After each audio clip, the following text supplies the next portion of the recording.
You're gonna love this one. An illegal alien and, not to be outdone, a convicted murderer, both the same guy.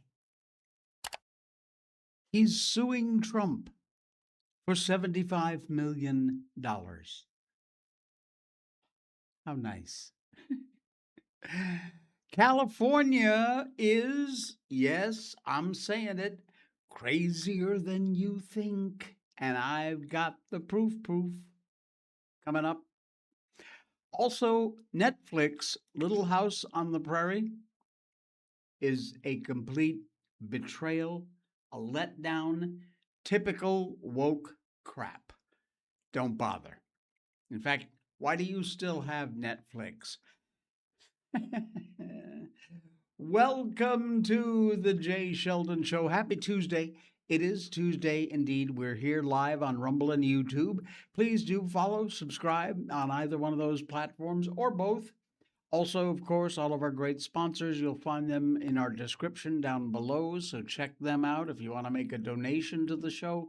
We have a PayPal link there too. You can do that, help keep the lights on and keep the show free. Appreciate that very, very much. All right, are you ready for this bullcrap? Sometimes you really have to wonder about the gall of some people. In just one outstanding case, Brandon Ortiz Vite, a Mexican national who was in the U.S. illegally when he was arrested and convicted of murder. Murder. Ortiz Vite is now serving a prison sentence of a minimum of 39 years. Hardly appropriate for murder, but there you go. Welcome to America. But that hasn't stopped him from suing President Trump. Why? Well, because then candidate Trump used Ortiz Vite as an example in his campaign ads on illegal immigration, including showing his mugshot. This, by any stretch of the imagination, is the definition of a frivolous lawsuit. An illegal alien killer, highlighted by Trump's campaign in 2024, now wants $75.5 million. And, oh no, he's not done. He also wants to be naturalized to this beautiful country. He wants to be made an American citizen as part of an apology from good old number 47. Listen to this idiot. I was put into a category. Who I was as a person no longer mattered. What only mattered was my race, my case, and my immigration status. Once again, it belittled me. I would think maybe being convicted of murder might have done a little bit of that. Yeah. It shattered my dignity, he said. Dignity? Okay. And what I was as a person. Okay, dude. As a person, Brandon, you are an illegal alien and you are a murderer.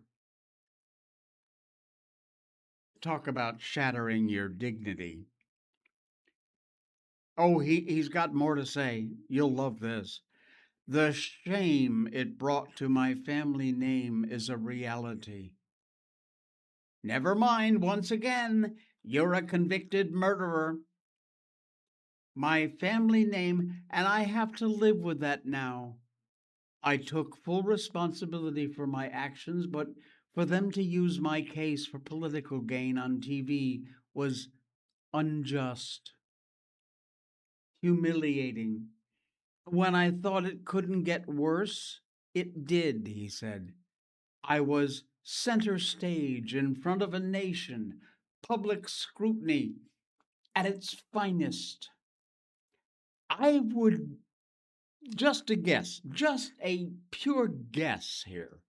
I would think that you probably put yourself in that category when you murdered Ruby Garcia and dumped her body on the side of the road. Think that might have had something to do with it? Yeah. You were tried, you were convicted under the laws of the state of Michigan, and in that due process, the main thing we learned about you was that as a person, you're a murderer. Your race doesn't matter. Your case only matters because you were convicted for murder. Your immigration status, because if our immigration laws are going to be enforced, you never would have come into the U.S. and Ruby Garcia would still be alive. You think about that? Hmm? Even for a second? In that pickled moron brain of yours? You are right now exactly where you belong, pal, in prison, if not under the prison. If President Trump used your mugshot and name, which, by the way, I would remind you is a matter of public record, in a campaign ad, well, that would be because you are precisely the kind of person he was describing when he spoke about criminal, illegal aliens. He was originally allowed to stay in the U.S. under the Deferred Action for Childhood Arrivals, DACA program, but following arrests, driving without a license, breaking and entering, operating while intoxicated, all of that and more, he was deported during the first Trump admin in 2020, rather. And Ortiz Vite then entered the U.S. again illegally during, of course, the Biden administration. Pretty much the definition of a frivolous lawsuit, and yet some moron judge allowed it to be filed. Prominent Grand Rapids attorney advising Ortiz Vite to cool his jets says, based on my experience, I don't think this lawsuit's going anywhere. Grand Rapids attorney, former federal prosecutor Matthew Borgula. Also, presidential immunity covers official acts, and campaign statements can fall outside it. But this suit fails for much more basic reasons. The statements were substantially true, and being publicly embarrassed by a politician is not a constitutional violation. Plus, you're not a citizen. You don't have any constitutional rights, you scumball. This case should be over before it even begins. Likely it will go nowhere. We can only pray if it gets as far as a courtroom, it would be understandable for the very first judge, please, please, to simply dismiss it with prejudice and then send Mr. Ortiz Vite's lawyer to 5 days in jail for contempt of court for wasting the court's time. That's how you resolve these things. But we live in America, and we got a bunch of scumball, liberal, lefty judges. It would not surprise me even a little tiny bit if somehow this thing actually made it into court and proceeded. It wouldn't surprise me at all. Not at all.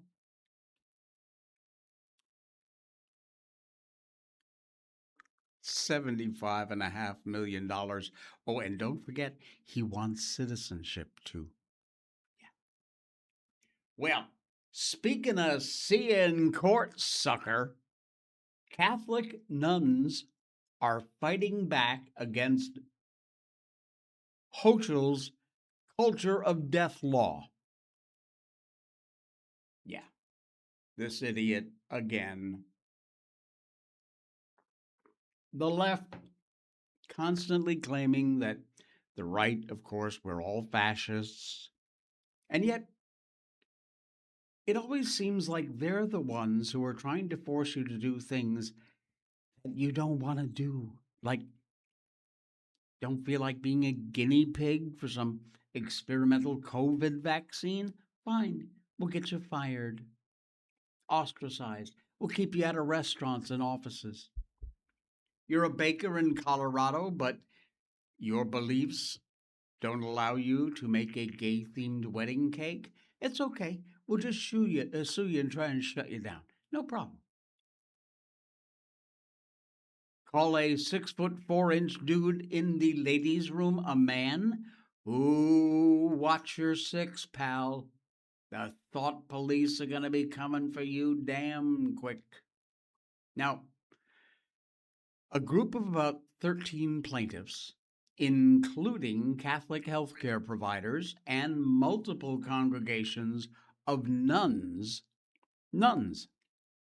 claiming the new assisted suicide law in New York State, signed and endorsed by idiot Governor Kathy Hochul, would force them to choose between violating the tenets of their faith or having to give up their lifelong practice of caring for the sick, the terminally ill, which, by the way, they very often do for absolute free.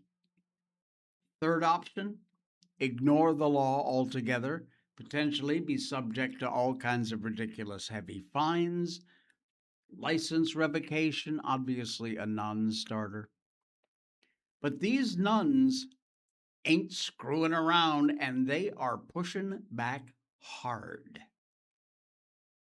The Dominican Sisters of Hawthorne filed a complaint over the state's new assisted dying law, arguing it forces religious workers to compromise their faith. Why is a group of nuns suing New York State? Last Friday, the Dominican Sisters of Hawthorne, who have spent 125 years caring for terminally ill cancer patients at a nursing facility north of New York City, joined other Catholic groups suing the state to stop its new assisted dying law. New York's Medical Aid in Dying Act takes effect next month. It would compel religious organizations, like the Dominican Sisters, to enable assisted dying, even if it's against their religious convictions. Under this law, religious institutions must participate in everything leading up to assisted death, counseling patients about the option, helping them qualify, and arranging their transfer to a facility that will help them die. The law includes a religious opt-out, but it's among the narrowest in the nation, stricter even than similar laws in California, Oregon, and Washington. It only covers the very last step, the prescribing and administering of the drugs. For the Dominican Sisters of Hawthorne, compliance is not an option. The Catholic Church teaches that deliberately ending a life, or helping to end one, is gravely wrong. I visited these nuns to meet the women who have given their entire lives to caring for the dying poor, and who now find themselves in a legal battle with the state over how they can do it. At the heart of this case lies one question: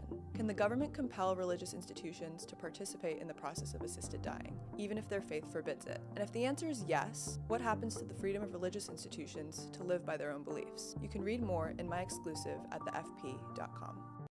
Exactly. How can the government compel that? It cannot. According to the lawsuit, the measure would force them to counsel those people who were seeking assisted suicide. Even refers to them as providers. I'm sure the nuns don't want to be known as suicide assistant providers.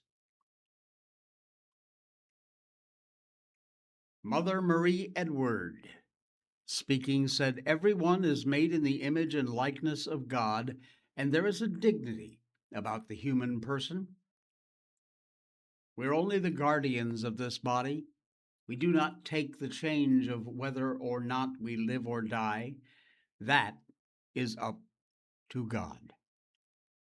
Now, in addition to putting the nuns in this rather unsolvable dilemma, one of the attorneys for the plaintiffs argued that basically the law promotes suicide, which it does, no doubt about that. It's not really something that can be argued. Whether somebody tries to force you by law to go against your religious beliefs or do something that defies logic, It is not usually a Republican behind those power plays, despite what they tell you. All too often these days, it is some progressive who wants to tell you how to think, wants to coerce you into acting with their worldview, regardless of how completely different, how 180 degrees it might be from what your view is. Don't matter. Don't matter. If you can't see things their way, they're not going to talk about it. They're not going to entertain you. Morons. All right, speaking of weirdos, I got a little 45-second video here. Maybe you've seen it. It's kind of gone viral, which I'm very grateful for. And it really, in a nutshell, defines for you the current state of the Democratic Party. You really have to see this. So if you're listening to us on our podcast on Spotify or Apple iTunes, wherever you get your podcasts, head over to Rumble or YouTube, check out the Jay Sheldon Show, follow and subscribe, and please do watch this video. It is not to be missed. Actually, Webb, what qualifications do you have to serve in the U.S. Senate? Oh, I ran for office several times. Didn't win, but I did run. And then I'm a songwriter, and then I write my own books. And then I suppose my transparency, I wouldn't lie to the people, and I wouldn't deceive the people like we're being deceived right now. Like, we get lied to, smoke and mirrors, like what's going on with ICE. Pretending like these victims did something wrong. Like, that's unacceptable. And I suppose the biggest thing is, like, I'm just an angry citizen now, and if I got elected, I'd be an angry senator, and I think that would probably be their worst nightmare. Okay, buddy. Yeah, I would say if you're going to talk about lying to people, the fact that you're in a dress and you look like you do would probably be some sort of indication as to what you think about lying to the people. Yeah, you might want to just double check that. Yeah, I think so. Okay. Oh, man.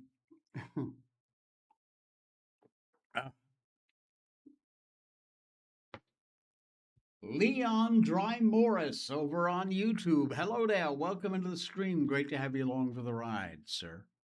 Marilyn, hey, welcome in over on Rumble. Appreciate you being here. Let's tell you about one of our fantastic sponsors. That, of course, is Blackout Coffee. They are an American coffee company that grows the best beans on the planet. They work with local co-ops and American farmers to grow the very best premium beans. They only roast your beans after you place your order. That's how you know it's fresh roasted. That makes all the difference in the flavor. After they've roasted them, they ship them out within 24 to 48 hours, and you got a bag of the best beans on the planet right there at your doorstep. All, by the way, if you can't grind your own whole beans, you can option to have them grind them for you. Oh yeah, they've got that now. You got cold brew, flavored coffees, which are incredible, instant. Head over to the website. The link is in our show notes, and get yourself a bag. Give it a try. You will love it. I promise. Use that link in our description down below, and make sure you use the code J20, JAY20. That will get you 20% off your first order at Blackout Coffee. John Santos and the gang at Blackout, great group of people. They love this country. They love making coffee, and you got to try it out. Help them support an American company and support this show. Thank you, folks, for checking out Blackout Coffee. All right, it's game over, my friends. A boy trying to play on a girls' soccer team has quit. Why? Well, because the female players stood their ground. Thanks to the U.S. Supreme Court decision in Little versus Hecox and West Virginia versus PBJ, holding that states can reserve girls and women's sports teams for biological females without violating Title IX of the Constitution. New Hampshire parents of transgender teens have all dropped their lawsuits to allow their sons to play on the women's sports teams. One of these confused youth chose to stop playing on his soccer team because it was no longer fun, which is kind of an example of self-deporting. Two transgender girls who were the first to challenge Trump's executive order keeping men out of women's sports have withdrawn their lawsuit in New Hampshire based on the current U.S. Supreme Court ruling that upheld state bans on transgender athletes in girls' sports and their own personal hardships, according to their lawyers.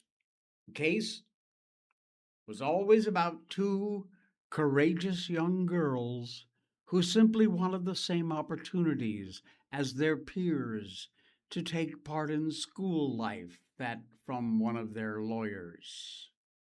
Their willingness to stand up to extraordinary hostility made clear the human cost of laws that target transgender youth. The GLAD attorney apparently has it just a little bit twisted.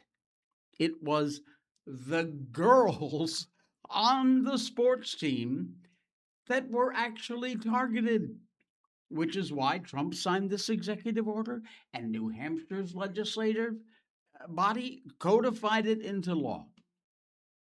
The teenagers, Parker Tyrell and Iris Termel, took on Trump's executive order last year, amended their 2024 complaint against New Hampshire law, banning transgender girls from school sports.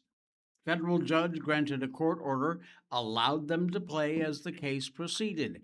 Idiot federal judges once again.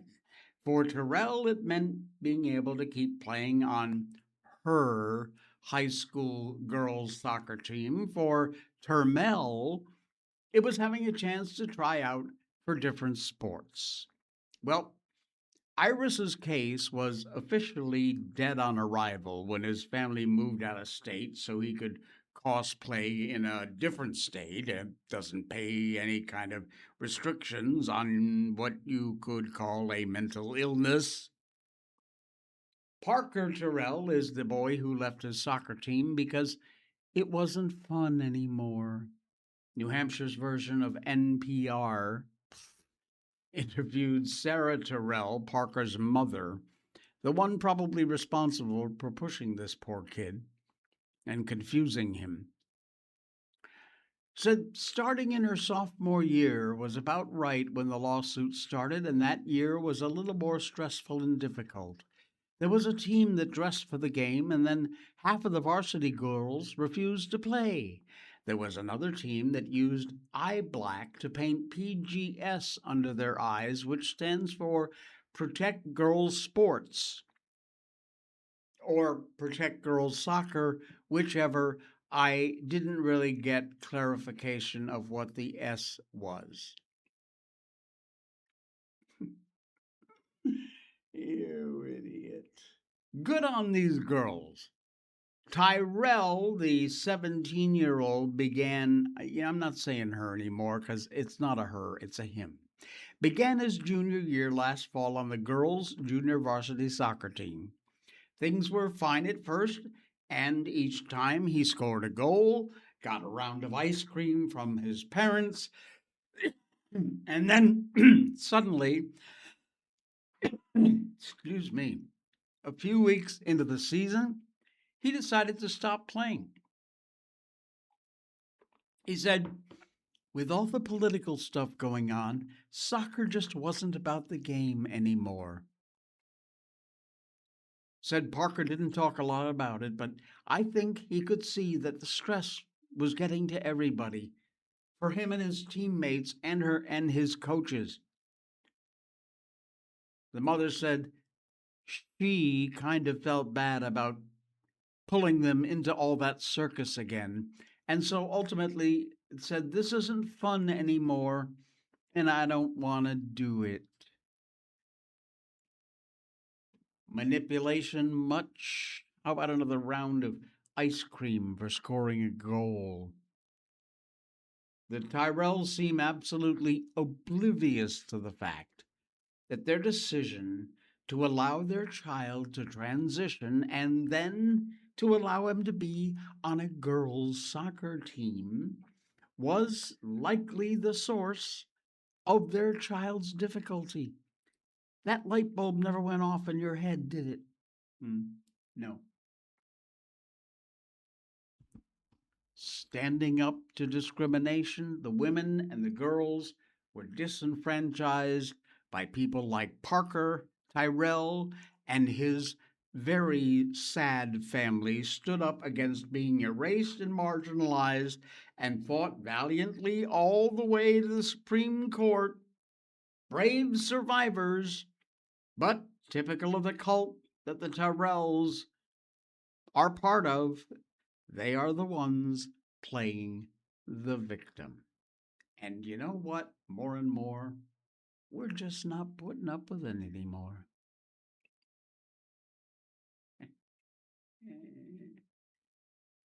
Hey, what in the blue blazes is going on with the Save America Act?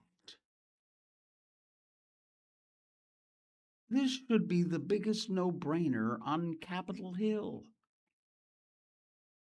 Election attack bombshell with the Save America Act.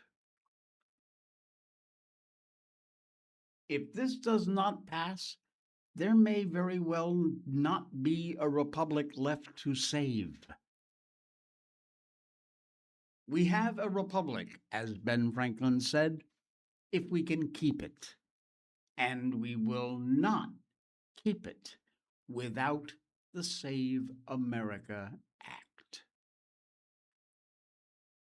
No country can truly be great without free and fair elections. That's just an obvious bottom line.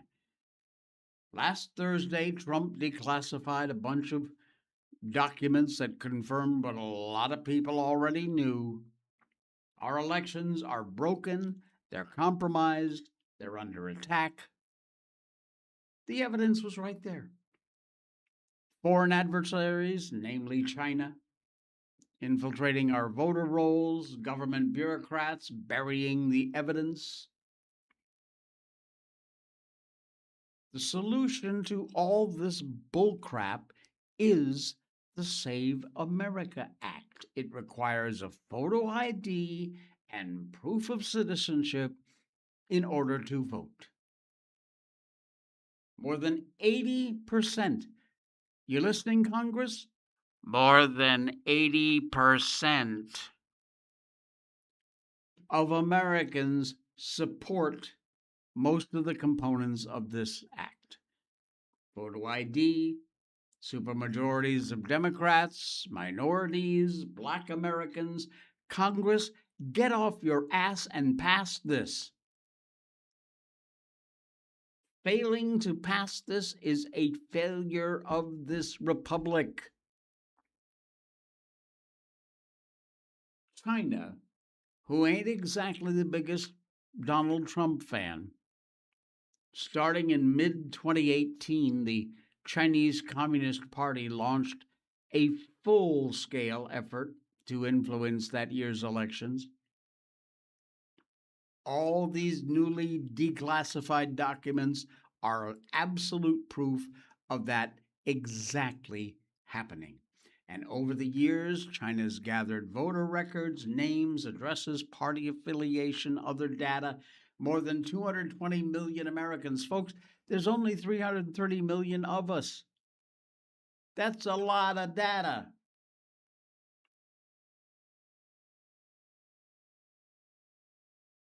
Jack Smith, former Biden special counsel who left in total disgrace, charged Trump with conspiracy against rights, specifically the right to vote. Oh, please.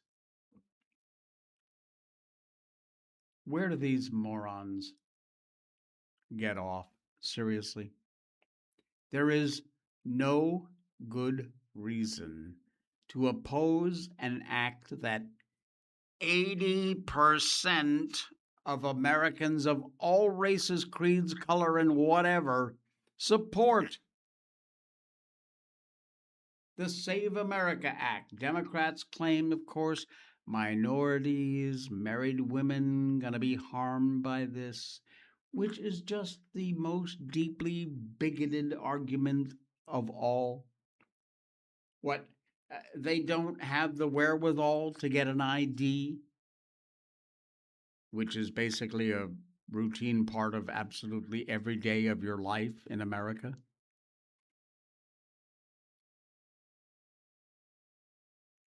Everybody supports this, and yet Congress can't seem to pass it. What the hell? Just going to keep on keeping on. Unbelievable. Including great states like California. I promised you in the start of the show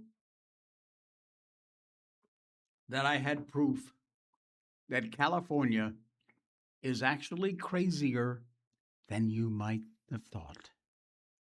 You ready? If you you got to pay a little attention here. It gets a little wonky, but listen. If you make or sell any kind of a textile product in California, here is what you will face today. Your as yet undetermined future costs will shift to an eco-modulated model, whatever that is. Actual numbers? I don't know. Throwing away an old pair of socks is a matter of the greatest imaginable complexity. Shouldn't be, but they've managed to do it. It requires an extensive state plan. Again, remember, throwing away an old pair of socks requires an extensive state plan supervised by a non-governmental organization that imposes mandatory payment obligations on the company that made the socks. Now, the socks have to be safely discarded, and that requires extensive planning by a public-private partnership.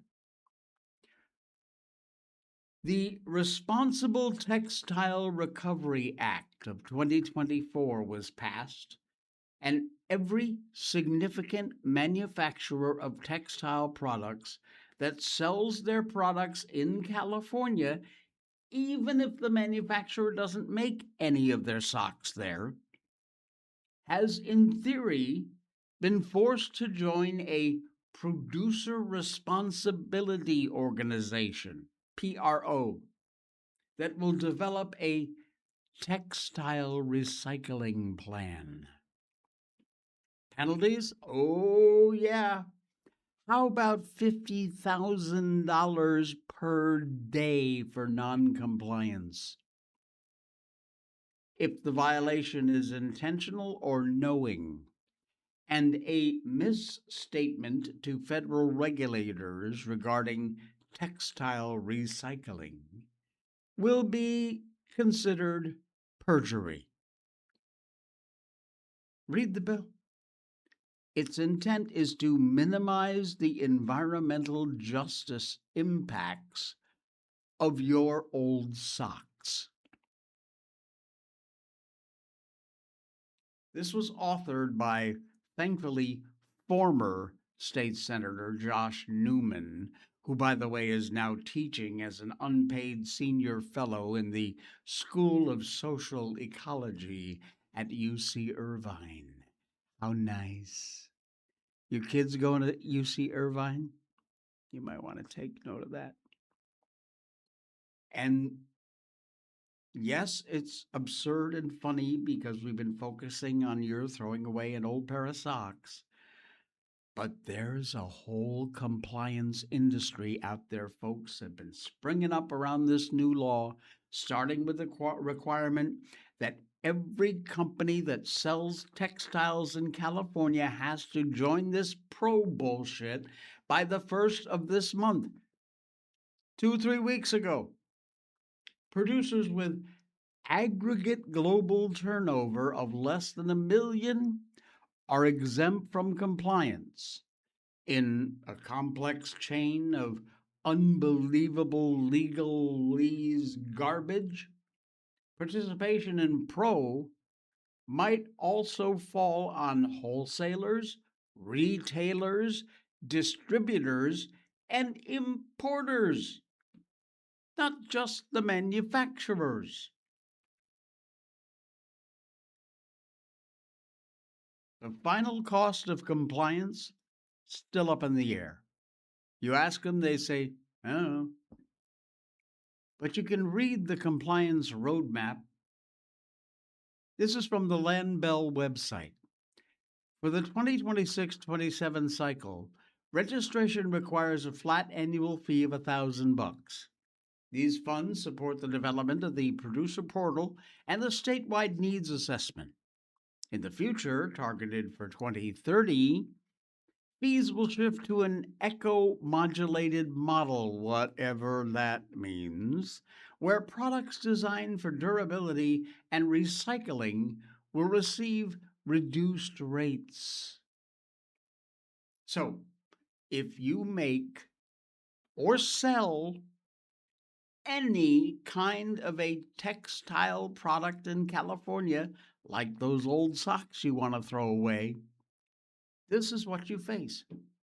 Your as yet undetermined future costs will shift to a eco-modulated model.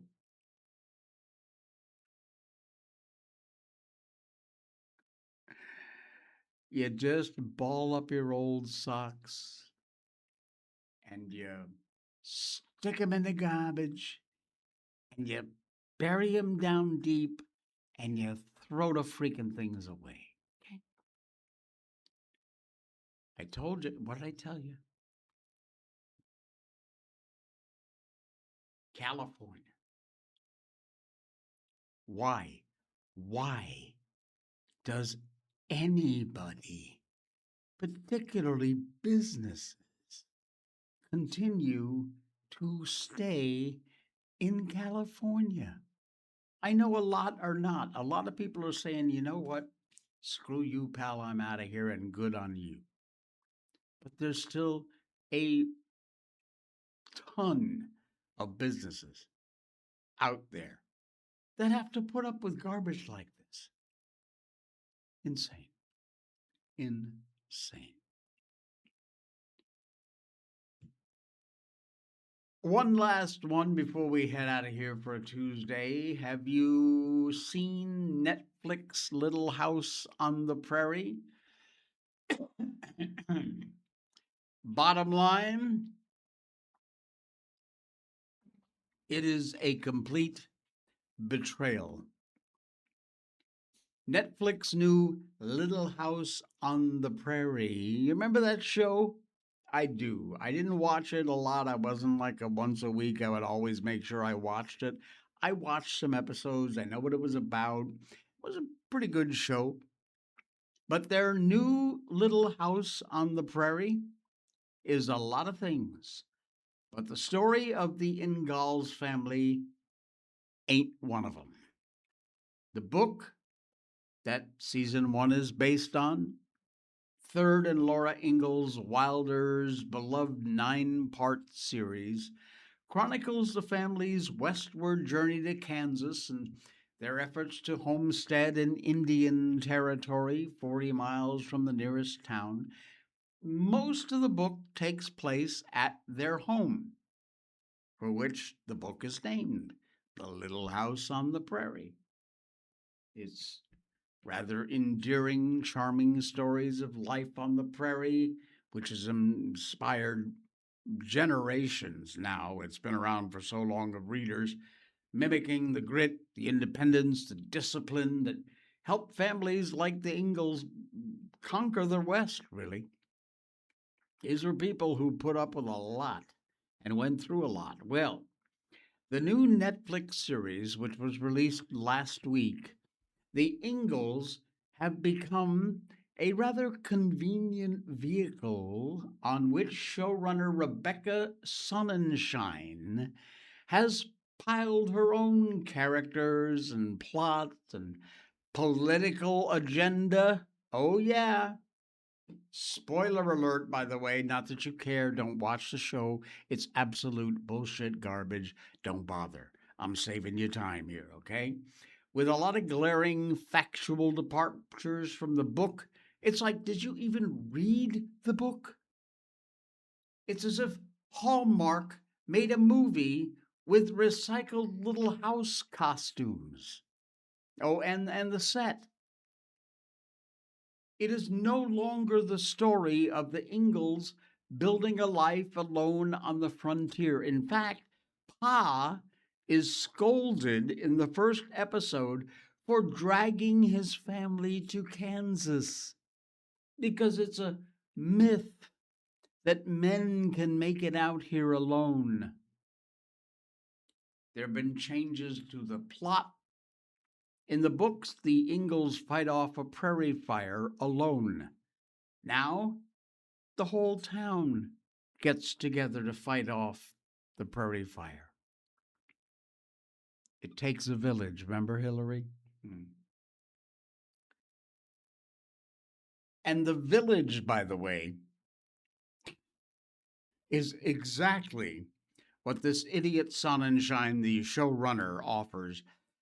An array of DEI box-checking new characters who have no business being in this show, who never were in the book. They include a mean, racist lady and her fat, conniving husband, who represent, of course, traditional white America, looking to reproduce their institutions and values and racisms and xenophobia in the West. There's a friendly black storekeeper lady who is, of course, discriminated against by the aforementioned evil white woman, and a girl bossing French woman who wears pants. And predominantly featured is an Osage Indian family with a little girl Laura's age, who are presented as a clear foil to the Ingalls family. George Tan, the kind black doctor who appears briefly in the books, has also been reimagined as a central character. The moral of the story? Self-reliance, overrated, even foolish. And the frontier was actually built on a whole lot of kumbaya and self-discovery. Sonnenschein, the moron showrunner, said as much in an interview. Laura makes the point explicit in a speech to the town of Independence, Kansas, in the season finale. She explains, independence isn't about self-reliance or liberty or freedom or any of those things. It's a place to come together, a place to find out who you really are. Yeah, you see, the settlers did not go west to build a nation for their prosperity. Ma reminds Pa in this version of the Little House show, We came here to be the best versions of ourselves.